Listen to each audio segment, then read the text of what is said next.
Sa kakadaan nga ng spot bro sa aking FYP ay naisipan kong gumawa rin ng sarili ko, kaya ito patatas.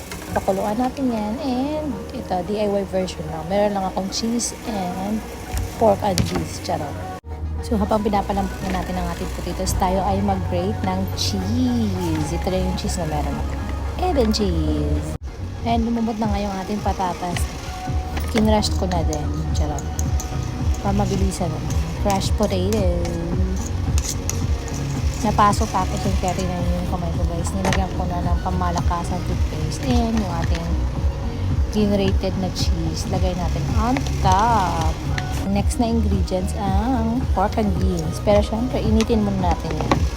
Ngayon lang ako mag-init guys. Lalagay ko lang sa Tupperware. And papatong ko sa kumukulong tubig. And after a few minutes, mainit na nga po itong aking pork and beans. And patong na natin on top. O, diba? Pero ito kasi ano lang, budget version. 3 ingredients lang. Patatas, cheese, and pork and beans. Ayan lang siya. Diba? Craving satisfied. And syempre, taste test tayo. Thank you guys for watching.